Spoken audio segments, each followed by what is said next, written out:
Hello guys, स्वागत है आप सभी का आपके अपने चैनल जिज्ञासा एजुकेशन में। आज हम बात करेंगे 2019 के टर्म एंड एग्जामिनेशन जो कि जून में हुआ था, उसके क्वेश्चन नंबर 1 की। और आपको पता होगा कि जून में या कभी भी जब टर्म एंड एग्जामिनेशन थियरी होते हैं तो उसमें 3 सेट्स में पेपर आता है, जिसमें फर्स्ट सेट जो होता है उसमें जो भी आंसर करने होंगे वो पहली बात तो 10 मार्क्स के होंगे और ऊपर से उनका जो वर्ड लिमिट होता है वो 450 होता है। तो ये वीडियो थोड़ा लंबा होगा, तो आप प्लीज़ इसे बहुत शांति से धैर्यपूर्वक सुनना, ताकि आपको पूरा आंसर कैसे प्रेजेंट करना है, कैसे लिखना है, वो सब कुछ क्लियर हो जाए। तो चलिए बात करते हैं कि क्वेश्चन क्या है। Explain descriptive statistics, describe graphical presentation of data. I hope ये बिल्कुल अच्छे से क्लियर हो रहा होगा कि इस क्वेश्चन में क्या पूछा गया है। पहले आपको बताना है कि डिस्क्रिप्टिव स्टैटिस्टिक्स क्या होता है और फिर ग्राफिकल प्रेजेंटेशन ऑफ डेटा को पूरे बेहतर तरीके से डिस्क्राइब करना है। अब 450 वर्ड्स का आपको आंसर लिखना है, तो आपको ध्यान रखना है कि आप 3 मार्क्स में डिस्क्रिप्टिव स्टैटिस्टिक्स को समझा दें और 7 मार्क्स में आप अपने ग्राफिकल प्रेजेंटेशन को समझा दें। 3 मार्क्स के लिए मैंने वर्ड लिमिट रखा है 150 और 7 के लिए रखा है मैंने 300। तो इतना अगर हम लिख लेते हैं तो हमारा आंसर इनफ हो जाएगा। अब बात करते हैं कि हम जब आंसर को शुरू करेंगे तो सबसे पहले क्या लिखेंगे। तो सबसे पहले हम डिस्क्रिप्टिव स्टैटिस्टिक्स के बारे में लिखेंगे। पहले उसका मीनिंग लिख दीजिए, उसकी एडवांटेज लिख दीजिए, उसकी डिसएडवांटेज लिख दीजिए। ये तीनों चीज़ें 3 नंबर को लेने के लिए इनफ हैं। तो चलिए शुरू करते हैं मीनिंग ऑफ डिस्क्रिप्टिव स्टैटिस्टिक्स से। Descriptive statistics is a branch of statistics which deals with description of obtained data। Means कि ये जो डेटा हम फील्ड में जाकर कलेक्ट करके लाए हैं उस डेटा को डिस्क्राइब करने का काम करता है। ये स्टैटिस्टिक्स का एक ब्रांच है। On the basis of these descriptions a particular group of population is defined for corresponding characteristics. Means हम किसी डेटा को कलेक्ट करके लाए, उसका हमने डिस्क्रिप्शन बनाया और उसमें हमने उसकी कुछ कैरेक्टरिस्टिक्स को फाइंड आउट किया।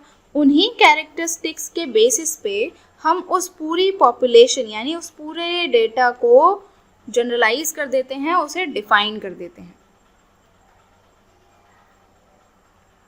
अब बात करते हैं कि डिस्क्रिप्टिव स्टैटिस्टिक्स जो है वो कितनी फैक्टर्स को इंक्लूड करती है अपने अंदर। तो इसमें आता है क्लासिफिकेशन, टेबुलेशन, प्रेजेंटेशन और measures of central tendency. Classification, tabulation ये अलग अलग चीज़ें हैं, लेकिन प्रेजेंटेशन में हमारे पास 2 तरीके की प्रेजेंटेशन होती है। One is diagrammatic presentation, next is graphical presentation. और मेजर्स ऑफ सेंट्रल टेंडेंसीज में हमारे पास बहुत सारी चीज़ें हैं, लाइक मीन है, मीडियन है, मोड है, स्टैंडर्ड डिविएशन है और भी बहुत सारे जैसे रेंजेस हैं। इन सभी का जो इंक्लूडन है वो सब डिस्क्रिप्टिव स्टैटिस्टिक्स में होता है। Basically descriptive statistics involve 2 operations. Means कि अगर हम स्टैटिस्टिक्स की बात कर रहे हैं, खासतौर पे डिस्क्रिप्टिव स्टैटिस्टिक्स की, तो उसमें 2 ऑपरेशन बेसिकली होते हैं। One is organization of data, means कि डेटा जो हमने कलेक्ट किया है उसको बेहतर तरीके से ऑर्गेनाइज करना। फिर next summarization of data, means उसको ऑर्गेनाइज करके उसे समराइज करना कि जो इतना बड़ा डेटा है उसको हम बहुत छोटे से पार्ट में समराइज़ करें ताकि हम उसे अंडरस्टैंड ईजिली कर पाएँ, देखते ही हमें समझ आए कि वो डेटा जो है वो हमें क्या बताना चाह रहा है। इस चीज़ को हम कहते हैं समराइजेशन ऑफ डेटा। अगर हम बात करते हैं कि जो डिस्क्रिप्टिव स्टैटिस्टिक्स है उसमें ऑर्गेनाइजिंग और डेटा के लिए कितनी टेक्निक्स हैं, तो वो हमारे पास 4 हैं। 4 स्टैटिस्टिकल टेक्निक्स हैं जिससे कि हम अपने डेटा को ऑर्गेनाइज कर सकते हैं। One is classification, next is tabulation, next is graphical presentation and last is diagrammatic presentation. First number पे हम डेटा को क्लासीफाई करेंगे, सेकंड नंबर पे उसका टेबल बनाएंगे, थर्ड नंबर पे हम उसको ग्राफ पे प्रेजेंट करेंगे और फोर्थ नंबर में हम उसको डायग्राम के फॉर्म में दिखाएंगे। ये होंगी हमारी 4 टेक्निक्स जिससे हम अपने डेटा को ऑर्गेनाइज कर लेंगे। तो चलिए देखते हैं एक एक करके कि क्लासिफिकेशन ऑफ डेटा क्या होता है। अब बात करते हैं क्लासिफिकेशन की। The arrangement of data in groups, means कि जब हम डेटा को ग्रुप्स में अरेंज करते हैं उनकी सिमिलैरिटीज़ के आधार पे, तब हम उसे क्लासिफिकेशन कहते हैं। अ classification is a summary of the frequencies of individual scores or ranges of score of a variable. Means कि आप इसे अपनी रियल लाइफ के एग्जाम्पल से समझ सकते हैं. एक टोकरी है जिसमें फ्रूट्स भी रखे हैं, वेजिटेबल्स भी रखे हैं और कुछ प्लास्टिक के टॉयज़ रखे हैं. अब आपको अगर कोई कहता है कि इन्हें डिफरेंट ग्रुप्स में क्लासीफाई करिए, तो आपके दिमाग में 3 ग्रुप्स बन सकते हैं. One is toys, next is vegetables and third is fruits. तो आप क्या करेंगे, वेजिटेबल्स जो होंगी उनको आप एक जगह रख देंगे, फ्रूट्स जो होंगे उनको आप एक जगह रख देंगे और टॉयज़ जो होंगे उनको आप एक जगह रख देंगे. क्योंकि आपको पता है ये सभी वेजिटेबल्स हैं, इनकी अपनी कुछ सिमिलैरिटीज़ हैं, तो आपने सारी वेजिटेबल्स एक जगह रख दी. फ्रूट्स की अपनी कुछ सिमिलैरिटीज़ हैं, तो आपने फ्रूट्स को एक जगह रख दिया. अब आप फ्रूट्स में भी कैटेगरी बना सकते हैं, उनमें भी क्लासीफाई कर सकते हैं. खट्टे फ्रूट्स को एक जगह रख सकते हैं, मीठे फ्रूट्स को एक जगह रख सकते हैं, ना तो ज़्यादा मीठे हों ना ज़्यादा फीके हों, इस तरीके के फ्रूट्स को आप एक जगह रख सकते हैं. तो इस तरीके से क्या कर रहे हैं, आप क्लासिफिकेशन कर रहे हैं. Same with the data. Means हमारे पास कुछ डेटा होता है, मीन्स हमने मान लीजिए हाइट का डेटा सबका कलेक्ट किया, तो उसमें हम बॉयज़ की हाइट अलग लिख सकते हैं, गर्ल्स की हाइट अलग लिख सकते हैं. तो इस तरीके से डेटा को सिमिलैरिटीज़ के बेसिस पे ग्रुप्स में बांटना क्लासिफिकेशन ऑफ डेटा होता है. अब बात करते हैं टेबुलेशन ऑफ डेटा की, कि टेबुलेशन क्या होता है. तो tabulation is the process of presenting the classified data in the form of a table. Means जब हम अपना क्लासिफाइड डेटा, जो हमने अभी डेटा को क्लासिफाई किया है कि ये बॉयज़ हैं, ये गर्ल्स हैं और ये ओल्ड मैन हैं, ये यंग पीपल हैं, इस तरीके से हमने जो क्लासिफाई किया है उसी को हम टेबल के फॉर्म में अगर प्रेजेंट कर देते हैं तो उसे हम टेबुलेशन कहते हैं. अब टेबल क्या होती है. Table is a systematic arrangement of classified data in rows and columns. Means कि हम एक टेबल बनाते हैं जिसमें हम कुछ रोज़ और कॉलम्स को बनाते हैं. लाइक हमें डेटा को हाइट दिखाना है, तो हम यहाँ पे हाइट लिख देंगे, यहाँ पे बॉयज़ लिख देंगे, यहाँ पे गर्ल्स लिख देंगे, और फिर यहाँ हाइट होगी, यहाँ बॉयज़ की और यहाँ गर्ल्स की. तो ये क्या है, ये एक टेबल है जो कि हमारे क्लासिफाइड डेटा को टेबल के फॉर्म में यानी रोज़ एंड कॉलम के फॉर्म में शो कर रहा है. इसे हम कहते हैं टेबुलेशन. अब बात करते हैं ग्राफिकल प्रेजेंटेशन ऑफ डेटा की. तो ग्राफिकल प्रेजेंटेशन को अगर आप देखेंगे तो ये हमारी अंडरस्टैंडिंग को और ज़्यादा एक्सटेंड करने के लिए यूज़ किया जाता है. To extend the understanding of the information contained on the frequency distribution often is displayed in graphic form. Means हमने जो टेबल बनाई है हम उसे ग्राफ के फॉर्म में भी अगर शो करेंगे तो हमारी जो अंडरस्टैंडिंग है उस डेटा को लेकर वो और ज़्यादा बेहतर होगी. In graphical presentation of data, frequency distribution, frequencies are plotted on a pictorial form. Means कि उसको pictorial form में दर्शाया जाता है. Like हमारे पास कोई डेटा है, हम उसको इस तरीके के ग्राफ पे प्लॉट कर सकते हैं, है ना. हम उसे हो सकता है बार डायग्राम के फॉर्म में दिखा सकते हैं. तो ये इस तरीके से जब हम अपने डेटा को दिखाएंगे तो उसे हम कहते हैं ग्राफिकल प्रेजेंटेशन ऑफ डेटा. अब बात करते हैं डायग्रामेटिक प्रेजेंटेशन ऑफ डेटा की, कि डायग्रामेटिक प्रेजेंटेशन क्या होता है. डायग्रामेटिक प्रेजेंटेशन की अगर हम बात करें तो ये विजुअल फॉर्म ऑफ प्रेजेंटेशन होता है. मीन्स जो डेटा को हम ग्राफ में प्रेजेंट कर रहे थे उसे हम पिक्चर के फॉर्म में भी तो दिखा सकते हैं. मीन्स हम अगर फ़ैन के डिफरेंट कंपनीज़ के बारे में बात कर रहे हैं तो उनका कितना प्रोडक्शन हो रहा है उसे हम पाई चार्ट में दिखा सकते हैं. मीन्स ये सेंटर है तो यहाँ से यहाँ तक ये 45% ये शो कर रहा है कि 45% जो है वो उषा के फ़ैन 2001 में प्रोड्यूस हुए. फिर आप कोई और कंपनी ले लीजिए फ़ैन की ही, तो 2001 में ही उस कंपनी के 30% जो प्रोडक्शन है वो हुआ. इस तरीके से जब हम अपने डेटा को प्रेजेंट करते हैं तो उसे हम डायग्रामेटिक प्रेजेंटेशन कहते हैं. अब आ जाते हैं समराइजेशन ऑफ डेटा पे, कि समराइजेशन ऑफ डेटा क्या होता है. The frequency distribution of obtained data में डिफर इन 2 ways. मीन्स जब हम अपने ऑब्टेन्ड डेटा को, मीन्स जिस डेटा को हम कलेक्ट करके लाए हैं वो 2 तरीके से अलग हो सकता है, डिफरेंट हो सकता है. First in measures of central tendency, means कि उनका मीन अलग हो सकता है, मीडियन अलग हो सकता है, मोड अलग हो सकता है, स्टैंडर्ड डेविएशन अलग हो सकता है, रेंज अलग हो सकती है।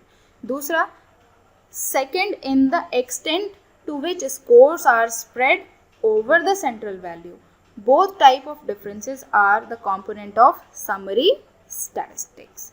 मीन्स कि जब हम अपने डेटा को कलेक्ट करते हैं तो पहली बात कि उसका मीन मीडियन मोड अलग हो सकता है, दूसरा कि उनका जो स्प्रेड है, मीन्स उनका जो फैलाव है वो अलग अलग हो सकता है। इन दो तरीकों में जब हम डेटा को समझने की कोशिश करते हैं तो उसे हम कहते हैं समराइजेशन ऑफ डेटा।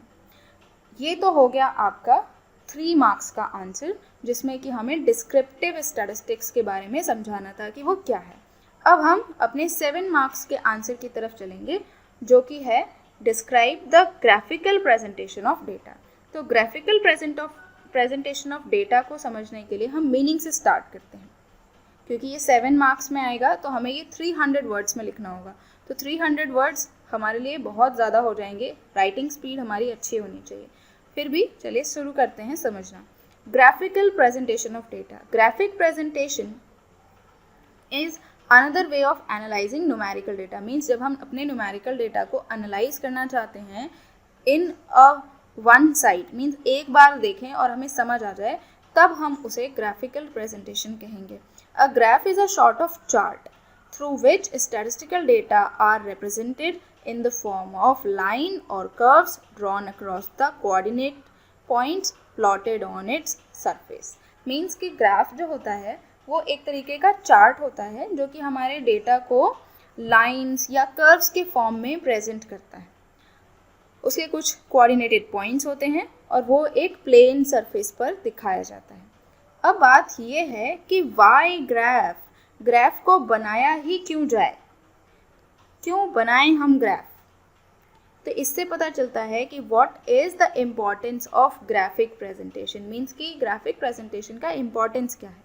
तो देखिए, graph enables us in studying the cause and effect relationship between 2 variables. Graph जब भी हम बनाते हैं तो हमारे पास 2 वेरिएबल्स होते हैं, तो इससे हमें पता चलता है कि एक वेरिएबल और दूसरे वेरिएबल में एक दूसरे में क्या कॉज एंड इफेक्ट रिलेशनशिप है।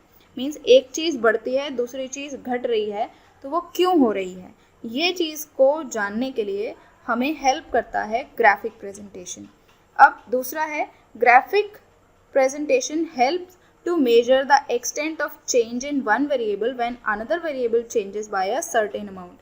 मीन्स कि ये हमें मेजर करने में हेल्प करता है कि कितने अमाउंट में कोई वेरिएबल चेंज होगा अगर दूसरा जो वेरिएबल है वो किसी सर्टेन अमाउंट में चेंज हो जाए तब।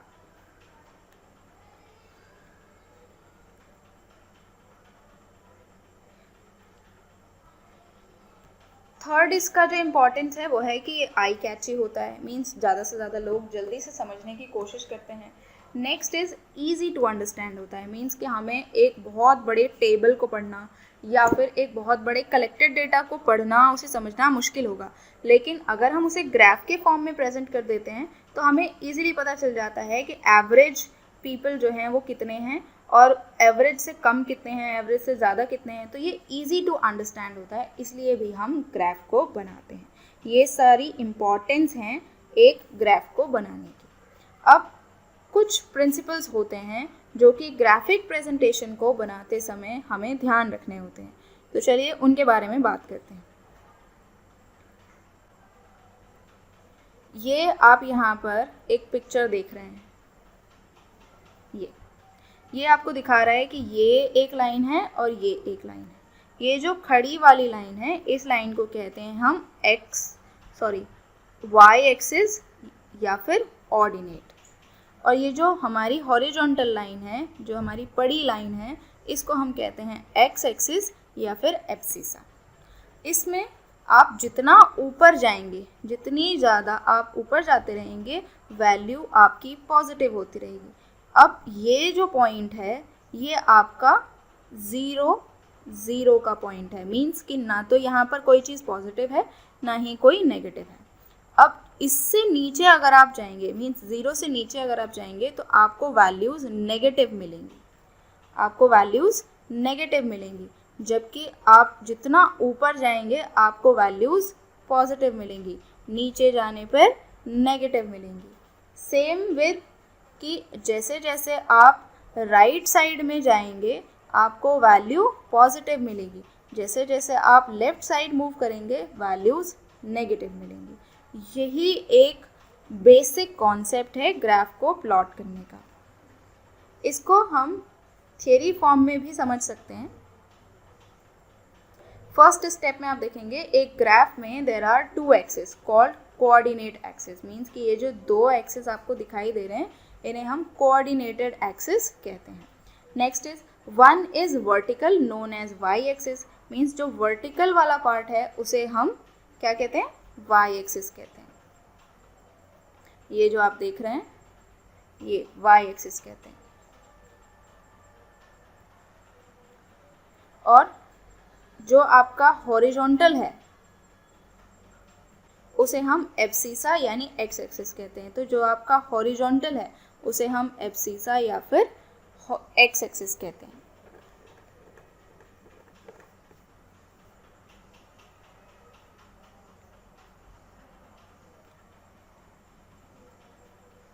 There are two lines perpendicular to each other, means आपने जैसा फिगर में देखा कि दो लाइन्स होती हैं जो एक दूसरे पर परपेंडिकुलर होती हैं। Where these two lines intersect each other is called O or the origin, means जहाँ पर ये दोनों लाइन्स एक दूसरे को इंटरसेक्ट करती हैं, मीन्स ये लाइन्स यहाँ पर एक दूसरे को इंटरसेक्ट कर रही हैं, तो ये जो पॉइंट होगा ये आपका ओ होगा या फिर हम इसे ओरिजिन भी कहते हैं।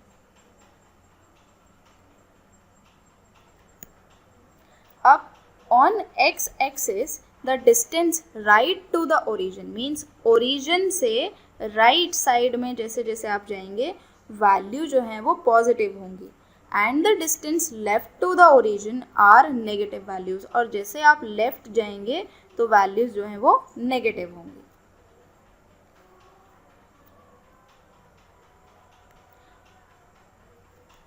On Y axis distance above origin, means ये जो ओरिजिन पॉइंट है उससे अगर आप ऊपर की तरफ जाएंगे तो वैल्यूज जो होंगी वो पॉजिटिव होंगी, और जैसे जैसे आप उससे नीचे जाएंगे वैल्यूज जो होंगी वो आपकी नेगेटिव।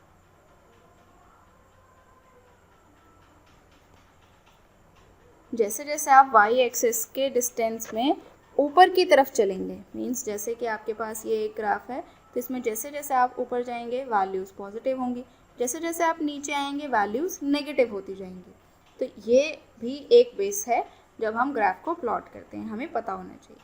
अब बात करेंगे हम मेथड्स ऑफ ग्राफिक प्रेजेंटेशन की, मीन्स कि ग्राफिक प्रेजेंटेशन में कौन कौन से मेथड्स यूज़ किए जाते हैं, मीन्स अगर हमें ग्राफ बनाना है तो हम कौन कौन से ग्राफ बना सकते हैं और कैसे कैसे बना सकते हैं।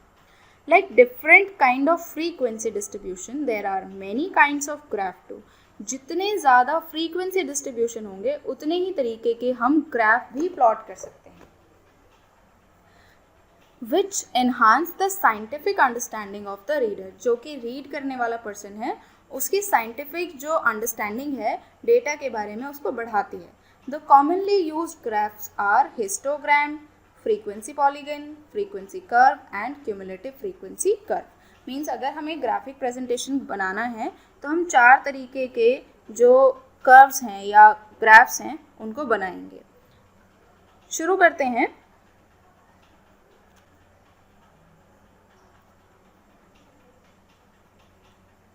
हिस्टोग्राम से।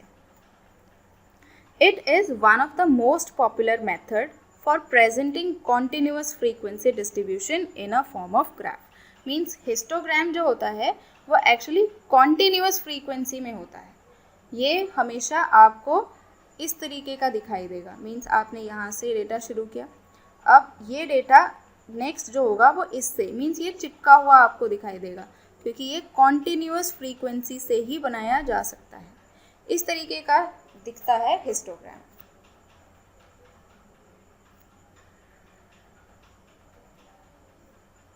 In this type of distribution, the upper limit of a class is the lower limit of the following class. Means जब हम हिस्टोग्राम बनाते हैं तो हमारे पास जैसे आप इस एग्जाम्पल में देखिए,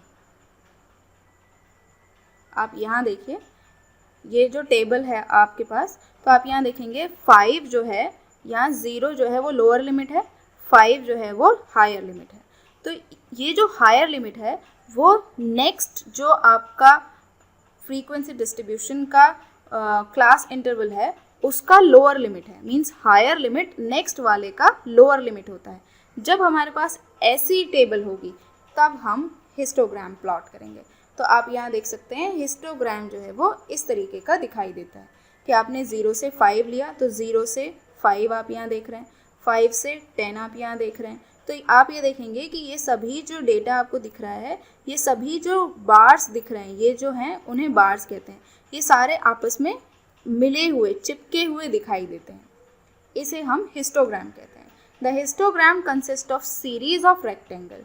मीन्स कि हिस्टोग्राम में हमेशा हमारे पास सीरीज ऑफ रेक्टेंगल होती है with equal to the class interval of the variable on horizontal axis and the corresponding frequency on a vertical axis on its height। Means कि ये और ये दो लाइंस आपके पास होंगी। अब यहाँ पर आप x एक्सिस, ये y एक्सिस, आप y एक्सिस पर नंबर ऑफ स्टूडेंट को शो किया जाएगा और ये जो हमारी फ्रीक्वेंसीज़ हैं, जैसे ये नंबर ऑफ स्टूडेंट है, ये हमारी फ्रीक्वेंसीज़ हैं जिसे हम f से डिनोट करते हैं। तो फ्रीक्वेंसीज़ को आप y एक्सिस पे दिखाते हैं और जो आपके क्लास इंटरवल होते हैं उन्हें आप अपने हॉरिजॉन्टल जो साइड्स हैं उस पर शो करते हैं। तो आप यहाँ देख रहे हैं 0 से 5, 5 से 10, 10 से 15। तो 0 से 5 के सामने 3 है, तो आप 3 तक अपना बार लेकर जाएंगे और उसको ड्रॉ कर देंगे। तो यहाँ पे जो ये पिक्चर है वो आपको बहुत बेहतर तरीके से क्लियर करेगी कि हिस्टोग्राम कैसा होता है और किस तरीके की टेबल से बनाया जाता है। ये कंटिन्यूअस सीरीज होती है। अब बात करते हैं फ्रीक्वेंसी पॉलीगन के बारे में कि फ्रीक्वेंसी पॉलीगन जो है वो क्या होता है और कैसे बनाया जाता है। तो frequency polygon has been derived from the word polygon which means many sides. Means जिसकी बहुत सारी साइड्स होती हैं उसे हम पॉलीगन कहते हैं। अब वहीं से ये फ्रीक्वेंसी पॉलीगन वर्ड आया है।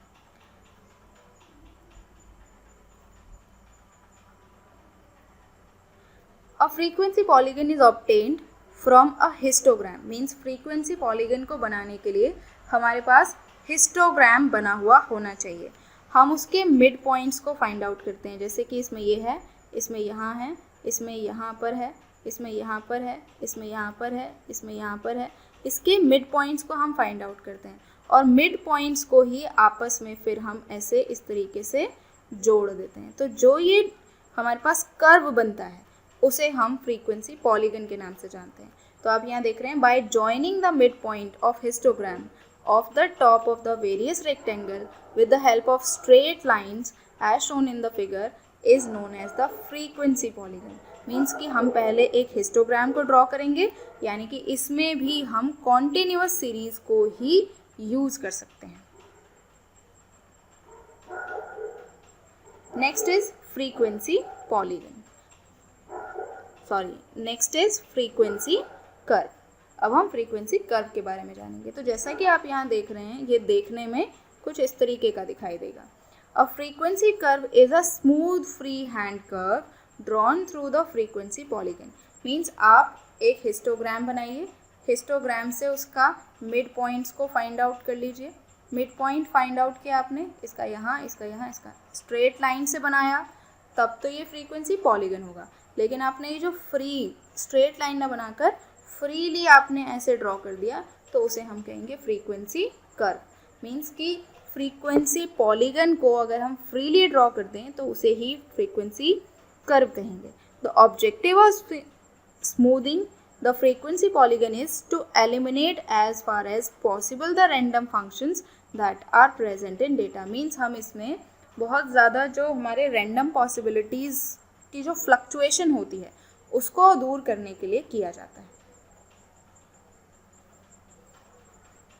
क्यूमुलेटिव फ्रीक्वेंसी, और जिसे हम ओजाइव भी कहते हैं, उसके बारे में जानते हैं। क्यूमुलेटिव फ्रीक्वेंसी कर्व, इसका दूसरा नाम है ogive. The graph of a cumulative frequency distribution is known as cumulative frequency curve या फिर ओजाइव। मीन्स जब हम क्यूमुलेटिव फ्रीक्वेंसी डिस्ट्रीब्यूशन से एक कर्व बनाते हैं तो उसे हम ओजाइव कहते हैं या फिर क्यूमुलेटिव फ्रीक्वेंसी कर्व कहते हैं। There are two types of ogive, या फिर हम ये कह सकते हैं क्यूमुलेटिव फ्रीक्वेंसी कर्व दो तरीके का होता है। One is less than ogive और next is more than ogive. Means कि एक ओजाइव ऐसा होता है जिसमें सब डेटा जो होता है वो लेस देन होता है, और मोर देन ओजाइव में सारा जो डेटा होता है वो मोर देन होता है। तो चलिए देखते हैं कि लेस देन ओजाइव कैसा दिखता है। तो ऐसे जब आप देखेंगे, ये आपको दिख रहा है लेस देन ओजाइव, ये आपका लेस देन ओजाइव है। Less than ogive, it is an increasing curve having slope upwards from left to right. Means left से ऊपर की तरफ बढ़ेगा, इसे हम कहेंगे लेस देन ओजाइव। ये दिखने में इस तरीके का दिखता है। अब बात करते हैं मोर देन ओजाइव की। तो मोर देन ओजाइव जो है वो डिक्रीजिंग कर्व होता है और इसका स्लोप डाउनवर्ड होता है left to right. Means left में तो ये बहुत ऊंचा रहता है, लेकिन जैसे जैसे ये आगे बढ़ेगा ये नीचे नीचे नीचे नीचे नीचे होता जाएगा। इसे हम कहते हैं मोर देन ओजाइव। तो finally time to conclude the question. कभी भी आप जब आंसर लिखेंगे तो आपको कंक्लूजन ज़रूर लिखना है कि फाइनली आपने इस पूरे आंसर में क्या बताया है। तो आप यहाँ देखेंगे descriptive statistics deals with description of obtain data. Means आपने यहाँ सबसे पहले बताया था कि डिस्क्रिप्टिव स्टैटिस्टिक्स क्या है, तो यहाँ पर आपने बताया था कि डिस्क्रिप्टिव स्टैटिस्टिक्स जो है वो ऑब्टेन डेटा को डिस्क्राइब करने का काम करती है। Data can be described as classification, tabulation, graphic और डायग्रामेटिक प्रेजेंटेशन। डेटा को चार तरीके से डिस्क्राइब किया जा सकता है। वन इज़ क्लासीफाई करना, नेक्स्ट इज़ टेबुलेशन बनाना, फिर ग्राफ बनाना या फिर डायग्रामेटिक प्रेजेंटेशन करना। फिर हमने ग्राफिक प्रेजेंटेशन के बारे में भी आंसर लिखा है। तो ग्राफ को बताना है ग्राफ क्या है। Graph is use to display statistical data more systematically and to make it more easy to understand, attractive and eye catchy. Means हम अपने डेटा को ज़्यादा आई कैची बनाना चाहते हैं, अट्रैक्टिव बनाना चाहते हैं, ज़्यादा सिस्टमैटिक बनाना चाहते हैं, एक ही फ्लैश में देखकर समझने लायक बनाना चाहते हैं, तब हम ग्राफ को प्लॉट करते हैं। उम्मीद है आपको ये पूरा जो वीडियो है उसमें जो पूरा आंसर बताया गया है वो समझ आया होगा। तो इसलिए आपकी अब जिम्मेदारी बनती है कि आप हमारे चैनल को लाइक करें और सब्सक्राइब भी करें।